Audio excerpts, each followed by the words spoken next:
Welcome. This is Karen Sims with the Trauma and Resiliency Initiative, and this is the CU Try Show. I am super happy to have a great guest with me. And Sarah, I'm going to mess up your last name, so I'm going to hold off because, stress brains and pronunciation and dyslexia are just a complicated mix. But Sarah is going to introduce herself, and she's going to be able to articulate both local and statewide and national strategies to address gun violence. I know a lot of times on the show, we've talked a lot about the symptoms of gun violence, and people have, sort of lamented about what we need to effectively respond to gun violence. But I had a conversation with Sarah, and I was super inspired to know that the local efforts that we're doing are a part of national, statewide, and other strategies. So I am so looking forward to this conversation with a caveat that I always mention.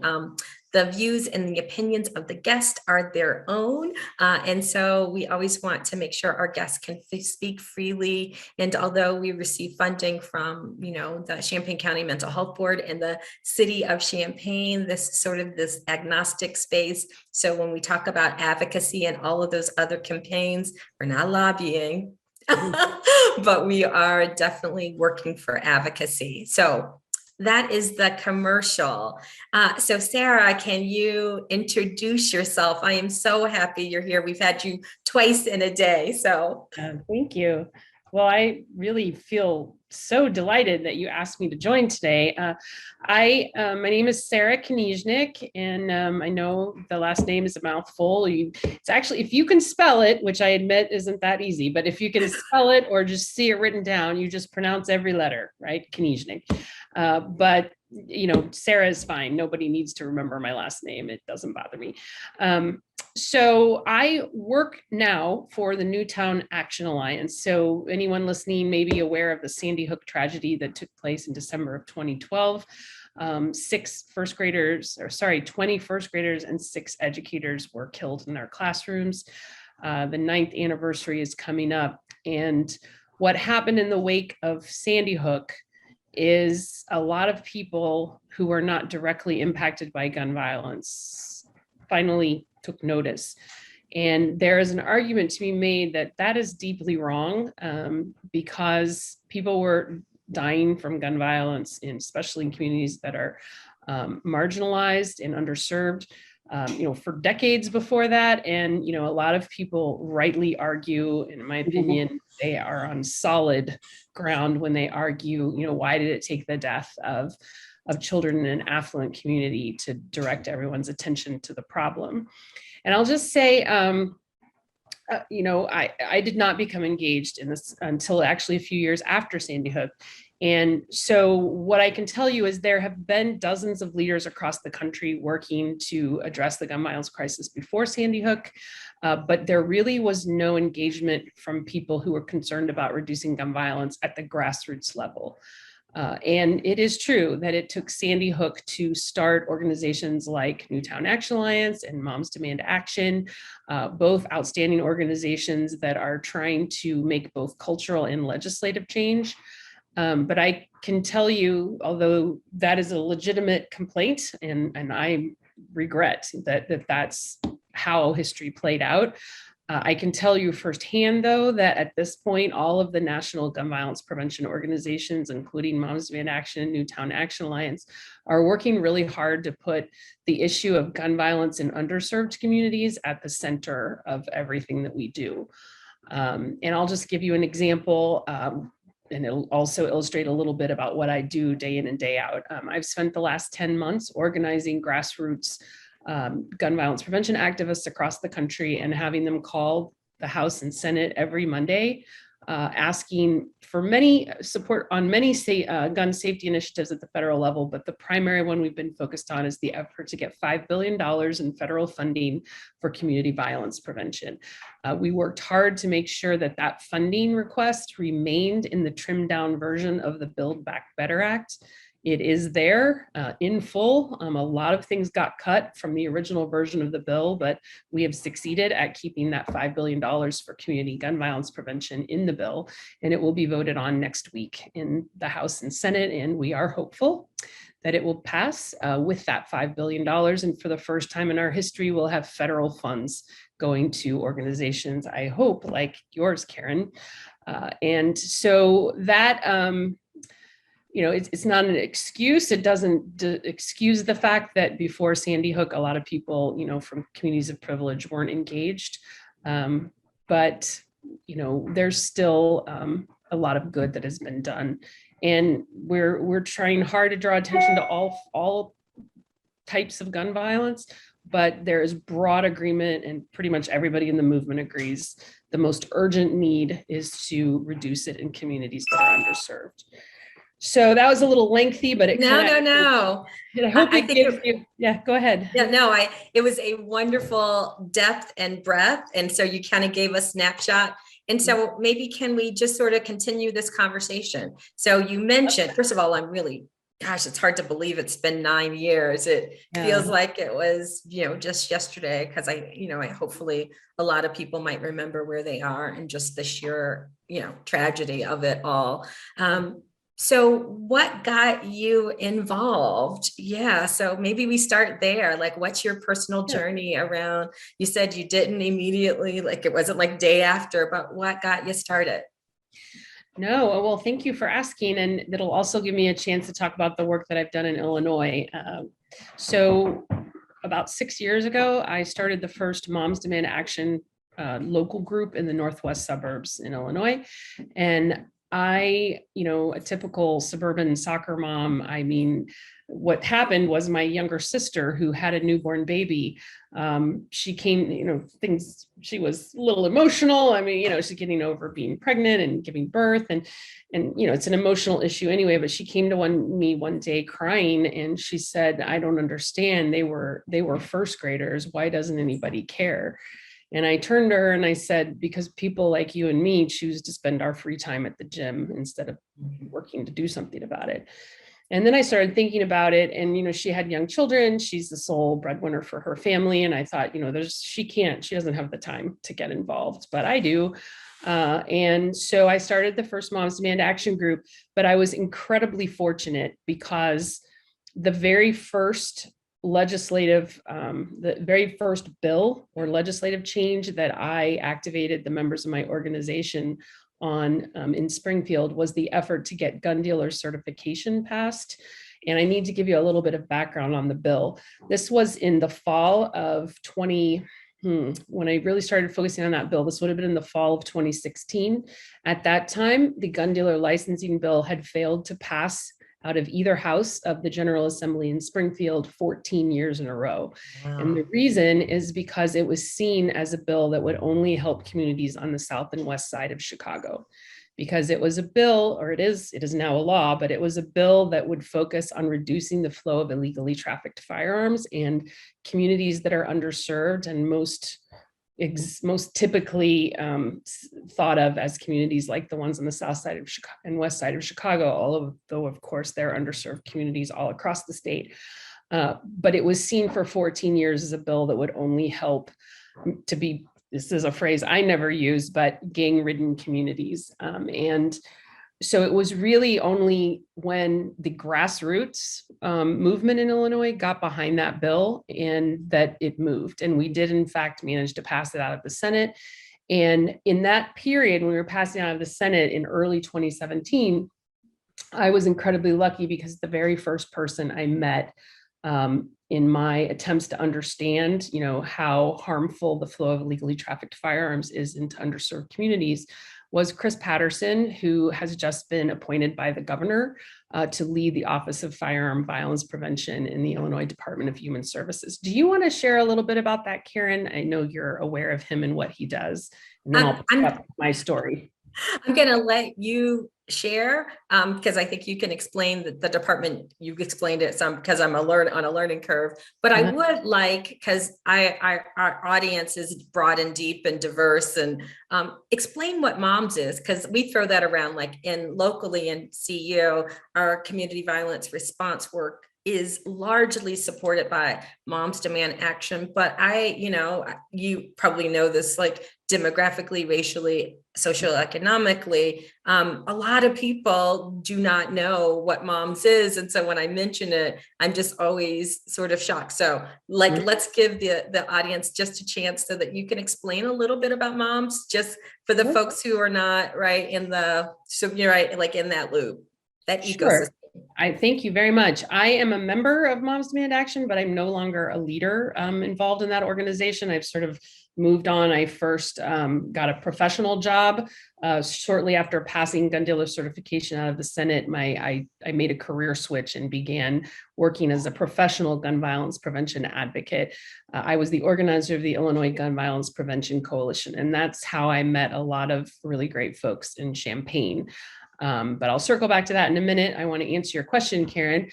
So Moms Demand Action is a national organization that was started by a woman from Indianapolis in the wake of Sandy Hook.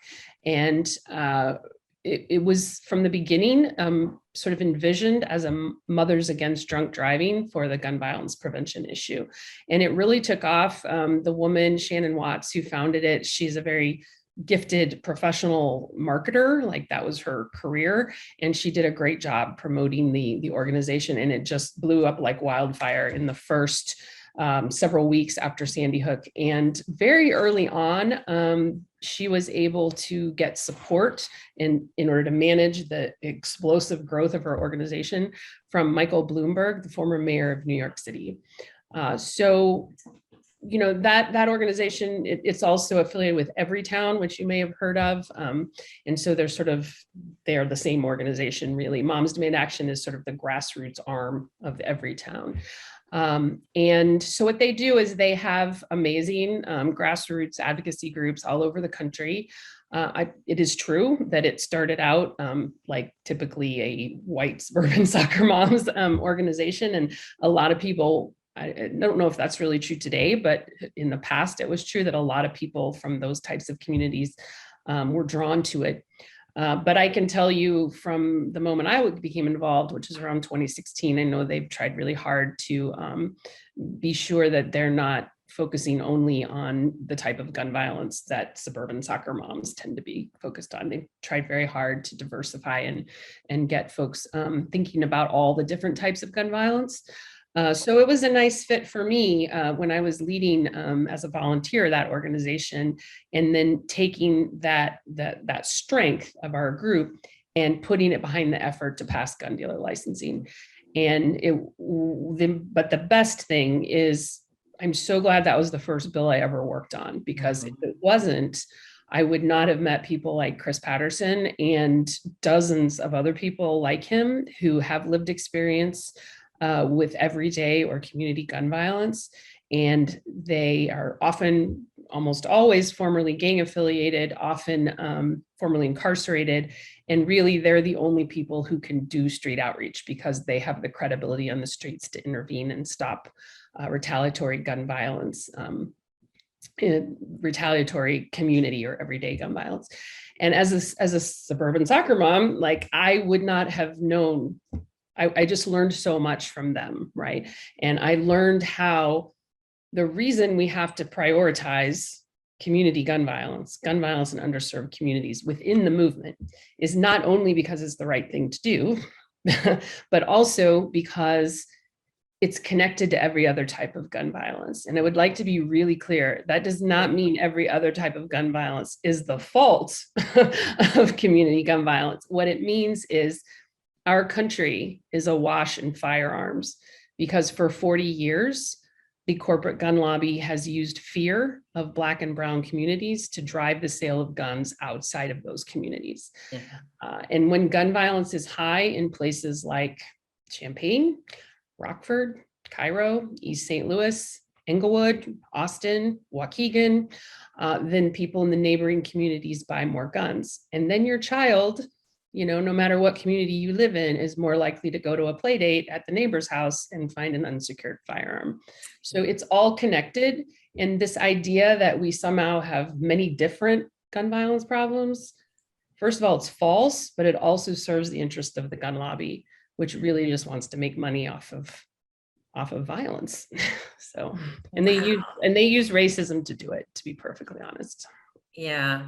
And so I loved that articulation and those reflections. So I love the explaining of what moms is, what it's how its etology, where it started, but also its current manifestation. And I think many people, like if you're out there at home and wondering what moms does, please go and search at, just the collaborations with services and support. So like it's really like broadened and deepened its survivor support. So, it has partnerships with mental health providers like BetterHelp so that they can do that. There are groups, there's a whole survivor wing just to elevate those voices. And then there's the educational piece. And then there's the, gun lock sort of real tangible, like how do we make sure that people are educated, right? There's a whole curriculum on gun safety, because a lot of times, right, that's a misnomer that moms is around like getting rid of guns, and instead, right, moms is really about smart, intentional, deliberate, just, relationship with guns in a way that they're not readily available, not reinforcing, racist social structures. And, it's about, trying to create more healthy or well environments with a lot of different branches. So I love that articulation.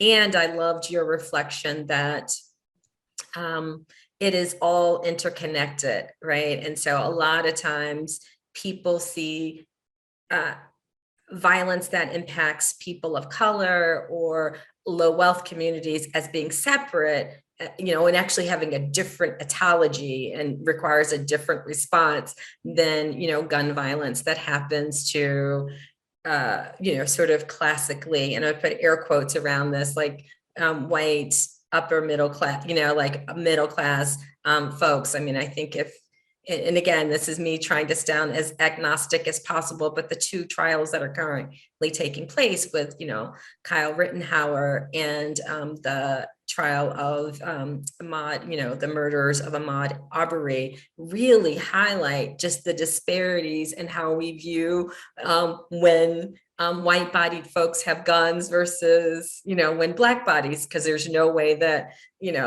Kyle Rittenhauer would have gone home with an AK-47 after, murdering 3 people, and, likelihood probably, right, like, the fact that his mom bought the weapon, drove him to Wisconsin, really like highlights all of the disparities in how we approach gun ownership and who has a right to own guns and utilize them.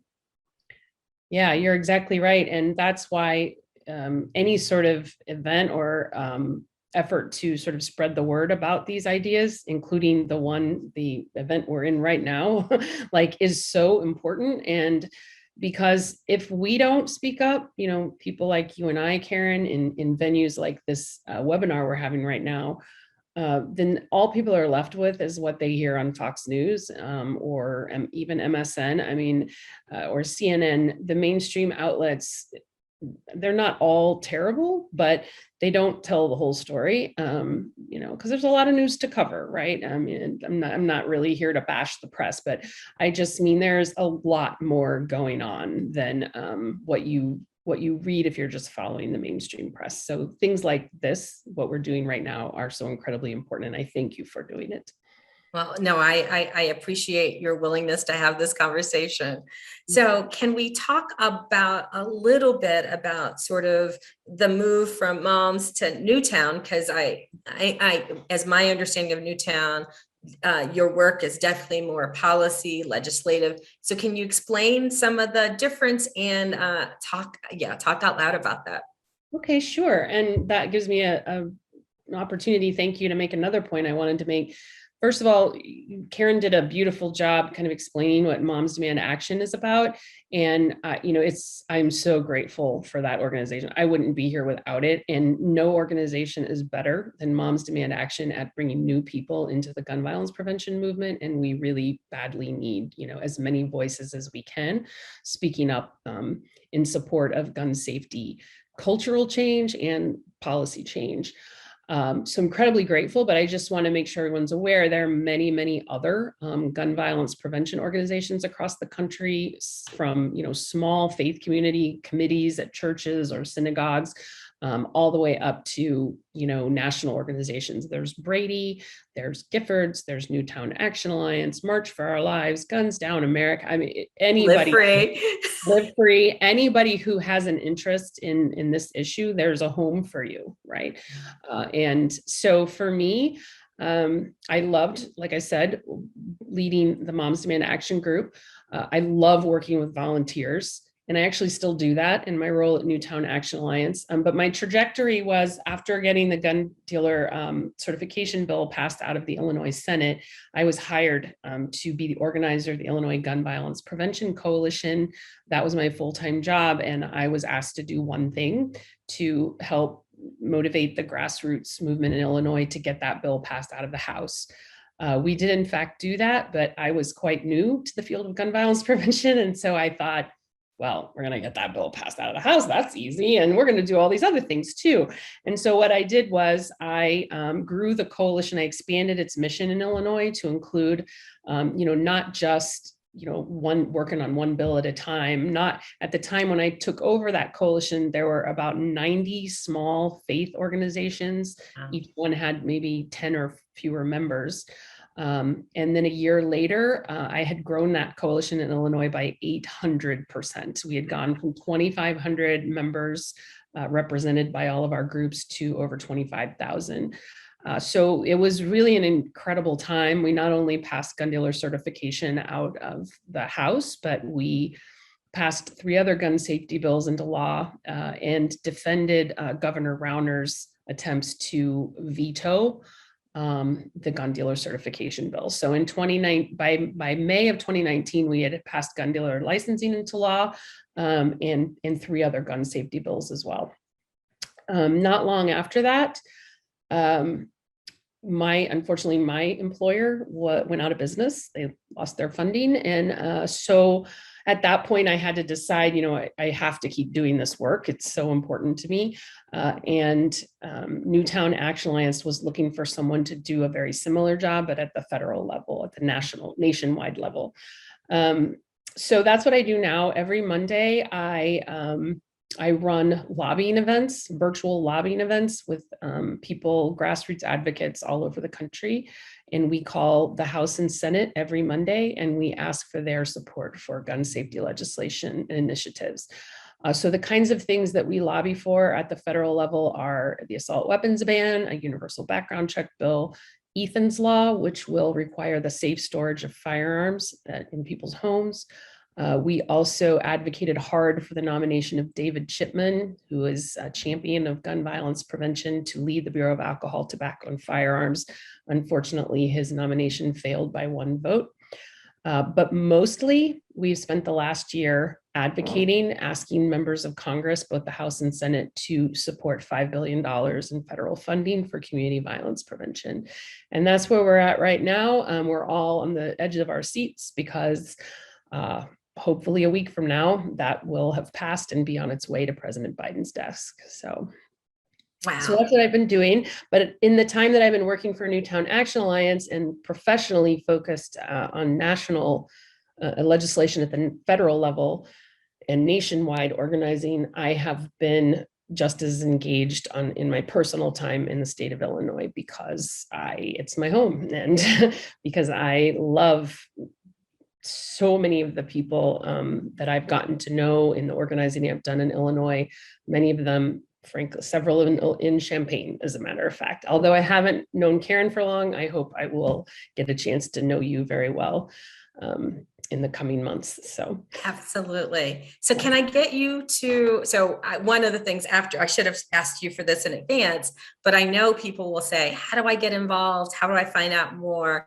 And sure. so when we get to the tape version, I will maybe create some like how to find you. So if you could send me all of that contact information, like if people wanted to get involved in the Monday effort, we'll have it embedded into the show and also on our Facebook page so that people can find out. So that was a great segue because I was going to ask you, you mentioned a lot of really important federal issues. And if people are at home, want to learn more, I bet you there are resources that we can direct them to so that they can find, learn, explore, and realize, like the intersection of these ideas. So I have two questions. The first is, a lot of people have heard, particularly locally in the CU area, about the American Rescue Plan's funding, the set aside or the prioritization of community funding. But you've mentioned this other Build Back Better funding. Can you talk about the difference in, maybe to articulate the art funding and what the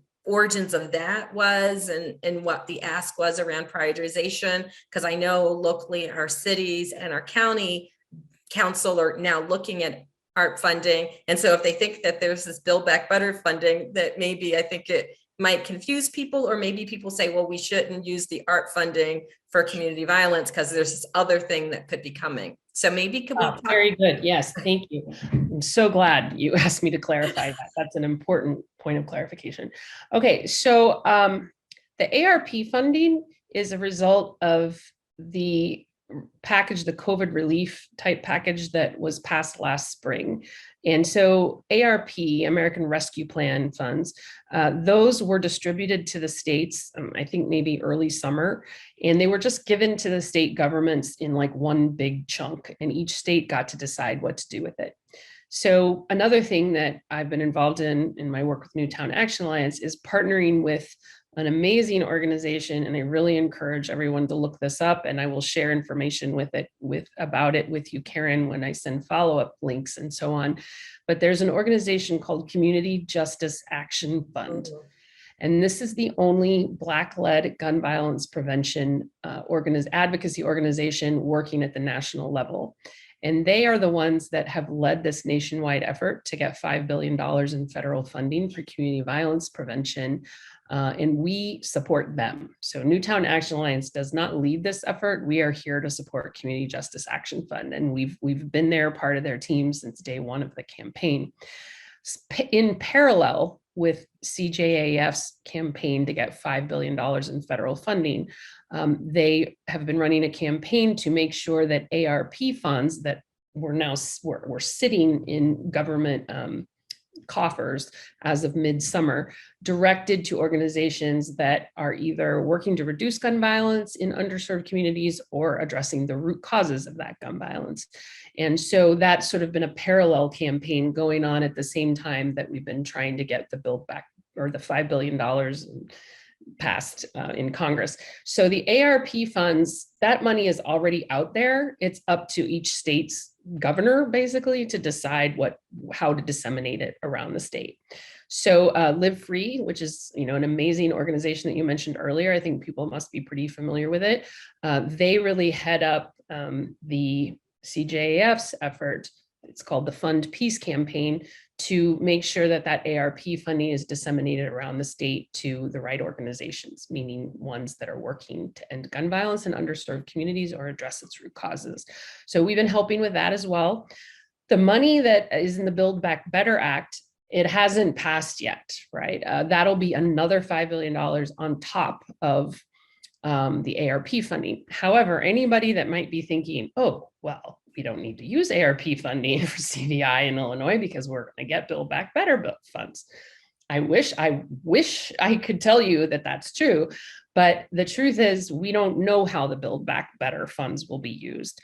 And the big question for Champaign, and this is the $1 million question, no pun intended, but will you make the cut? Are you a large enough city, right? And the truth is, I really don't know. We won't know until the bill is passed and decisions are made about how the funds, which communities are eligible to receive the funds. That happens after the bill has passed. And To be honest, $5 billion, I mean, it's a lot of money, and it's more than we've ever had for communities that are underserved.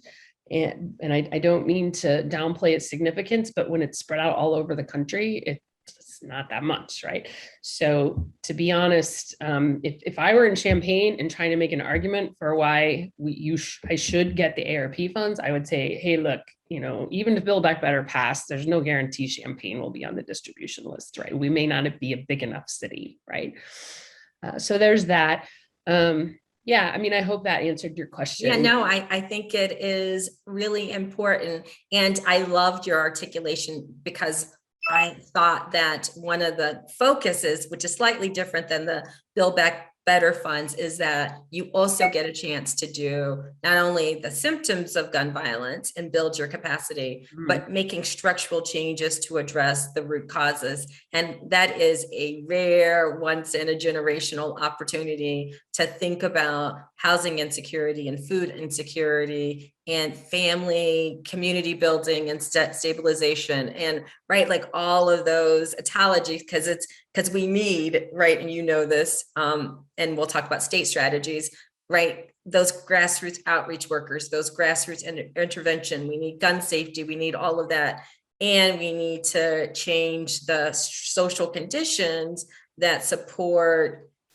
reinforce, that make it so hard to really end gun violence once and for all. So, and I think that that's why it was embedded in the American Rescue Plan funding, is that we realized that communities and individuals who were most impacted by COVID, are also those ones impacted by gun violence, because those two structural inequities kind of run hand in hand.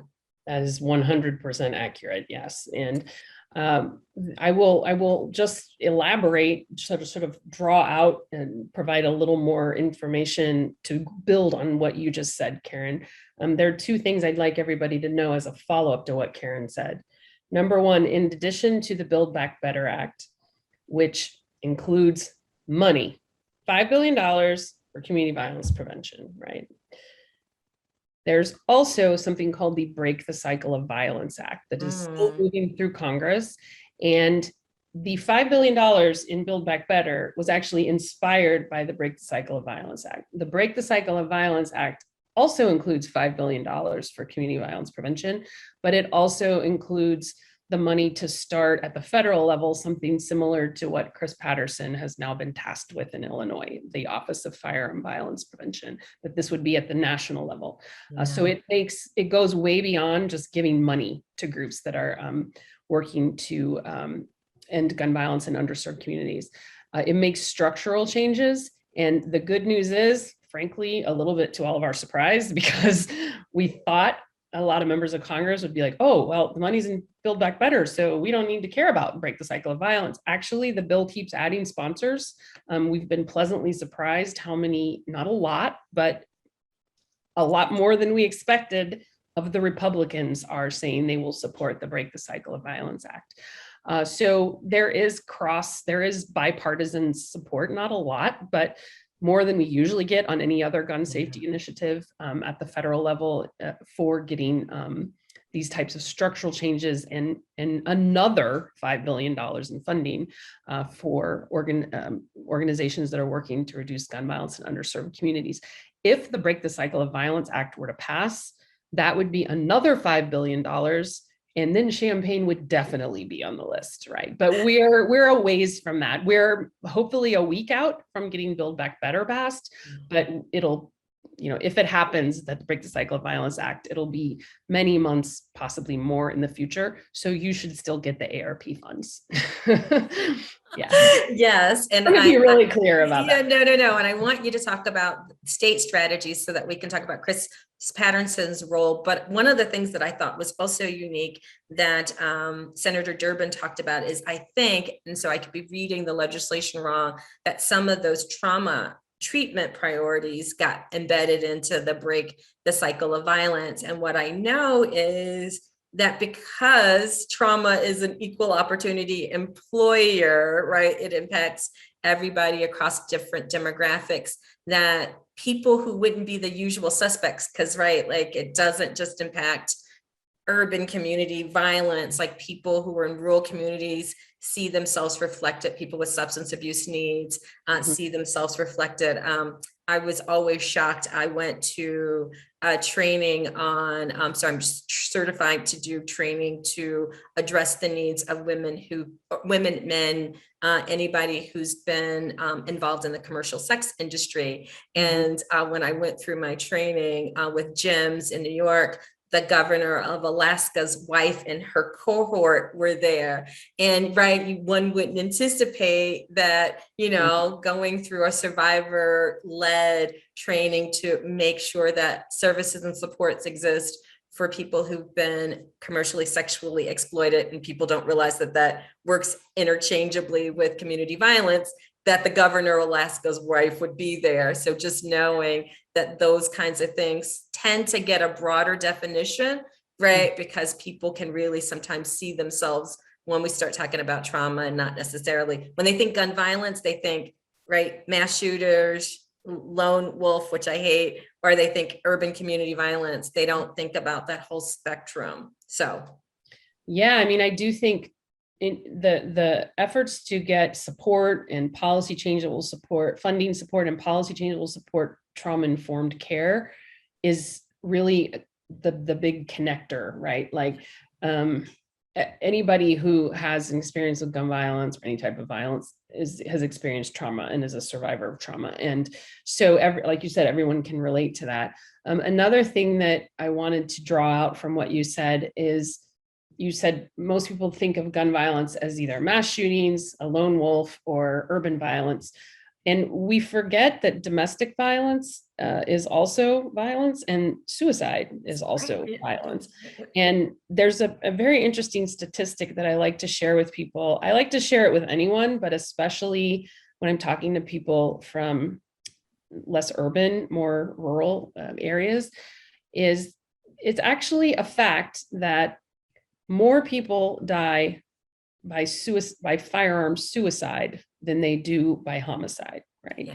2/3 of all gun deaths are suicides. And one thing that I've learned now that I've been in this work for so long, and before I got into this work, I didn't understand this. But what I've now see on the other side of this experience is if you if you are at risk, like say you don't live anywhere near an urban area that's underserved, we tell ourselves gun violence is not our problem, right? But it actually is just as much your problem, because your neighbor is likely to have guns in their home, and it's quite possible they're unsecured, and that your neighbor might have a child who doesn't know how to use them safely, invites a friend over, and before you know it, there's an accidental shooting. Or worse, you're 5 times more likely to, not worse, I shouldn't say worse, that's ridiculous, but I mean, also as bad is if there's a gun in your home, you're 5 times more likely to be a victim, to die by domestic violence. And if it's unfortunately not that unusual for young people or anybody, but it's particularly disturbing that so many young people are becoming suicidal with the impact of COVID and so on. And if there is a gun in the home, you're many, many, many more times likely that suicide attempt will be fatal. So this idea that gun violence is a problem for other people, that's really naive in the world we're living in right now.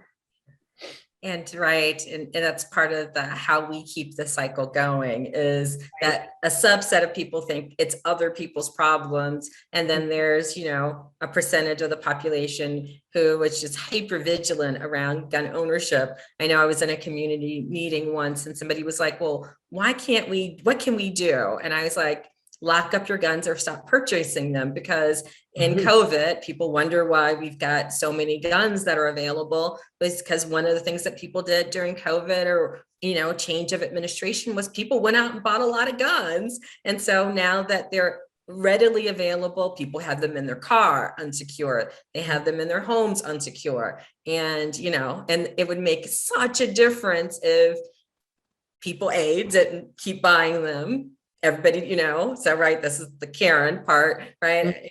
Who needs 10 guns? Or if you must have one, keep it locked up. There are all these kind of methodologies and protections, and we have data, and I know you can prove it, right? That when people have strong controls over the purchasing, access, and how they care for their guns, and there's some accountability, there are fewer gun incidents, right? It just sort of seems logical, but people don't seem to put the two together, right? They want all the guns unregulated, full around their house, in the living room, whatever, without controls and protection, and they wonder.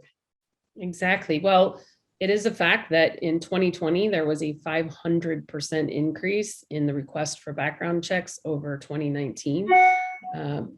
That is something we've never seen in our history. And the truth is, the vast majority of those people who bought guns in 2020 were new gun owners.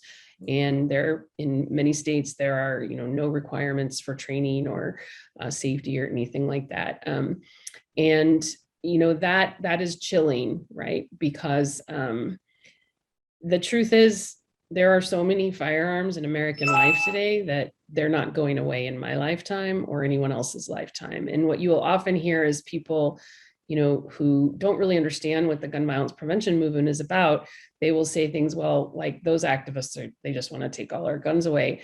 Well, the truth is, like, I know 700 people in this movement, and about 5 that I know want to actually take everybody's guns away. It's simply not true.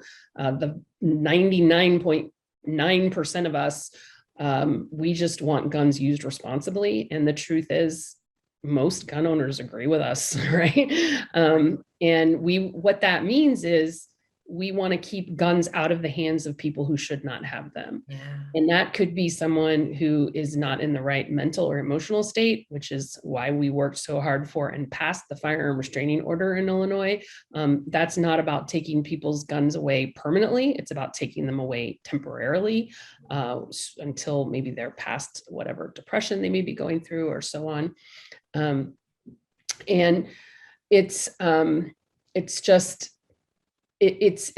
really chilling that we have so many guns in our communities, but it's not that there are so many guns. It's that our attitude about guns is wrong, that they should be available to anyone, anywhere, for any reason, right? And that is the problem. The problem is not the proliferation of guns. It's our attitude about the proliferation of guns, right? And most gun owners, I have found, agree with us. Right. Absolutely. I love it. So let's talk about state strategies, because I don't want to, because I think, hopefully the audience is like, all right, I get the problem. Okay, so good. Yes. Right. Let's talk about solutions. Yeah. So what's happening locally? Because sometimes I think policy on the federal level can seem so nebulous, and so many issues are local. So what can people do locally? What's happening? You've mentioned Chris Patterson's role on the state level. Let's talk about what's happening. Sure, I would love to do that. So unfortunately, I don't yet know a lot about what's happening right now in Champaign. I did a few years ago when I had the other job, when I was organizing the coalition, but I'm hoping now that COVID hopefully is coming to an end, I'll be able to spend more time down there with you guys, and you'll have to educate me about what's going on in the Champaign area in terms of policy and cultural change. But I can tell you what's going on in my area, which is Lake County in the northeast part of the state, and I can tell you about what's happening at the state level. So like I said, I just want to reiterate, in 2019, in addition to passing gun dealer certification, which requires gun dealers to lock up their guns so that it's harder for them to be stolen and therefore end up on the illegally trafficked market, we also passed the firearm restraining order. Just want to make sure everyone knows it is a very important tool that we have in Illinois, and anyone is able to access it. And you can go to Speak for Safety Illinois to learn how to get one. And what it does is it allows you to remove temporarily the firearms from any household member, anyone in your household. You don't have to be married, who you feel like is a risk to themselves or others. So that's out there, and that tool exists in Illinois, and I wish more people knew about it. Moving on, in COVID slowed everything down at the state level quite a bit. This year, though, in the spring, the General Assembly passed a bill that made some changes to the FOID card system in Illinois. Some of the changes are good, and I'm really happy about it. Things like makes it easier for the Illinois State Police to, track firearms, that kind of thing. There are good things in the bill. However, the most important part of the bill was negotiated out, and that was mandatory fingerprinting was going to be required in order to get a FOID card in Illinois. In order to get that bill passed, the powers that be in Springfield decided to negotiate that out. So unfortunately, submitting fingerprints to get a FOID card in Illinois are still optional. I don't agree with that. I think that was a mistake. We are now one of 18 states that have a law like this, and we are the only state that makes fingerprinting optional. Wow. All other 17 require fingerprinting. And the reason that's so important is because the FOID card system, when you apply for a FOID card in Illinois, you do not have to submit fingerprints. And the FOID card system that just simply takes your name and your date of birth and all of that, it's not well connected across state lines. So I'll give you an example. In Aurora in 2019, or the suburb of Aurora, not Aurora, Colorado. In Aurora in 2019, a man who had served time in prison in Mississippi for murdering his wife in the 1990s, he was able to get a gun in Illinois because he applied for a FOID card and did not have to submit fingerprints. And the system, because it wasn't well connected with Mississippi's system, didn't flag him as somebody who by federal law is forbidden to carry a firearm. So they gave him a firearm. There's more to the story, but I'm already talking too long, so I'm going to No. So he was in possession of a firearm that by federal law he was not allowed to have, and he killed 5 people in Aurora at the Henry Pratt Company. And if fingerprints were required to get a FOID card, then that would not have happened. He would not have been able to legally get a gun. He would have had to steal it, right? Which means it's much less likely that he would have had his hands on the gun to begin with. I'm mixed results there. I mean, I'm glad for the other provisions in that bill. I'm very disappointed that mandatory fingerprinting was removed from the bill. But trying to look at the glasses half full. So help me understand, what was the counter argument about the fingerprinting? Because my brain can't see a negative, but I am just super curious about what was the counter, what was the pushback? Yeah, well, so anybody on like the gun rights side will, as soon as you talk about something like fingerprinting, they will insist that it's a slippery slope that will lead to a national registry of guns, and then it will make it easier for the government to take your guns away. See, my brain doesn't even go there.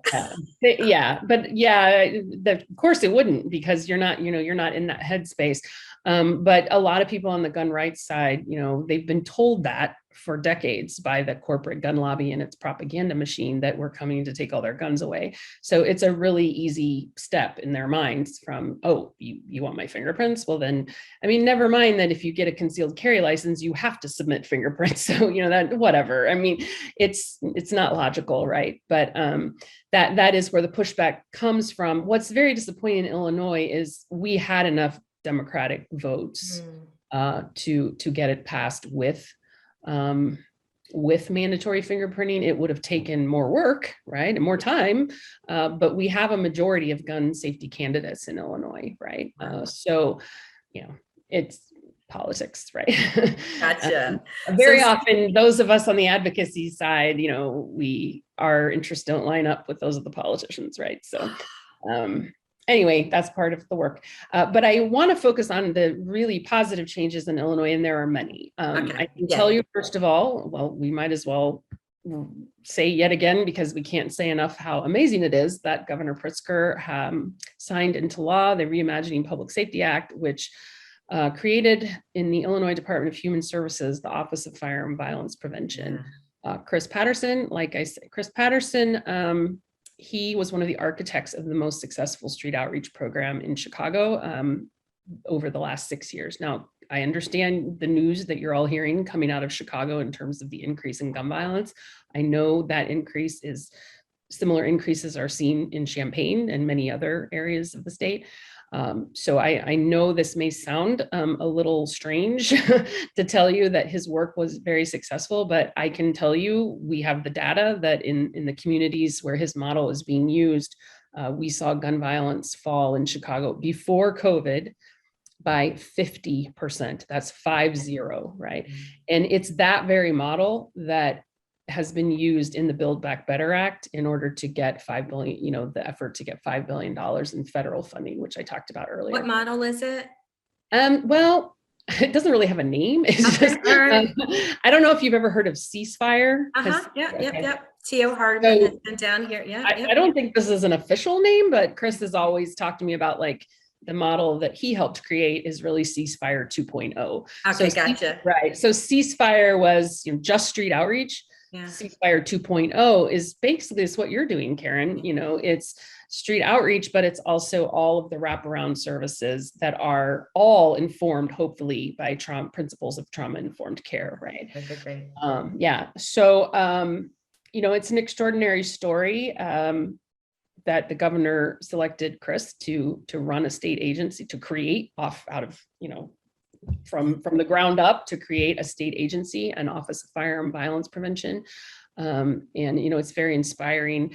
I have the privilege of working with many people like Chris, who almost always formerly gang affiliated, formerly incarcerated, and after they serve their time, they have chosen to return to their communities. I always say they could be running a bar in Key West, but instead they decide to go back to their communities and rebuild those communities. And I know I literally have the honor of knowing dozens of people like Chris, and they are inspiring. I have learned so much from them, and we are all safer because of the work they do. And by the way, that happens way beyond Chicago, right? It's happening all over the state. I know, Karen, the very people in Champaign who are doing that work. And I am inspired by them every day. And the fact that Chris gets to design this agency, it's just such a wonderful thing. So I'm excited to see how it all plays out. I mean, he's been on the job for 3 weeks, so we're gonna have to see. But the governor has declared that over the next 3 years, his agency will distribute $250 million to organizations that are working to end gun violence, but also address its root causes. So it is my great hope that some of that money will be coming your way. But you still need ARP funding. Because people are like, oh, well, ARP funding can go to law enforcement because, right, we have this huge violence problem and we just need to expand our law enforcement. And not that, but when I think about the technology. I will be the first to say that I want my law enforcement fully funded. They put their lives on the line every day. I don't want to see their budgets cut, but I also don't want to see violence prevention work, and that includes addressing root causes. I don't want to see it ignored anymore. It is just as important. I think it's actually more important than law enforcement. That doesn't mean I want law enforcement underfunded. I just think it's more important because it's addressing the problem instead of slapping a Band-Aid on the problem, right? Yeah. And it's things like, I don't know if y'all know, I think you probably do, Tracy Dace runs DREAM in Champaign. That's addressing the root problem of gun violence, right? And the Tracy Daces and the Karen Sims, they're and the first followers and important. Maurice Hayes's and right. And if you're not, for too long, first of all, we put way too much responsibility on law enforcement. We ask them to do everything, and it's not fair to law enforcement. It's hard on their mental health. They shouldn't be expected to be experts in everything from substance abuse to trauma-informed care to, how to interrupt gang violence. Like some things, yes, it makes sense, but it's ridiculous what we put on the shoulders of law enforcement. And so we need to stop thinking that that's the only route to solving our problems, right? We need to address the root causes of the problem, which means we need to support groups like yours, Karen.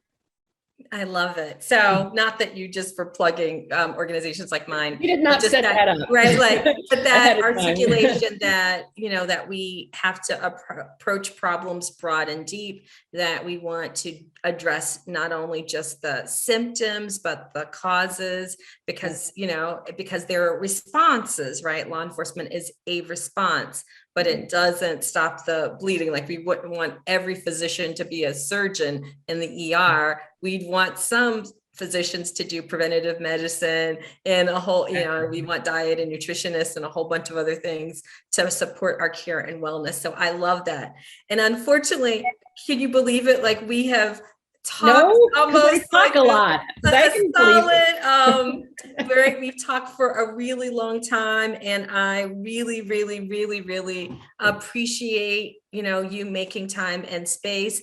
Do you have final words around how people can get involved? We promise we're going to share resources and links, but any final words before we wrap up? Yeah, there's one thing that I'd really like everybody to internalize. Anybody who has generously taken the time to listen to all me rattle on today. If you only take one thing away from what you heard today, please know this.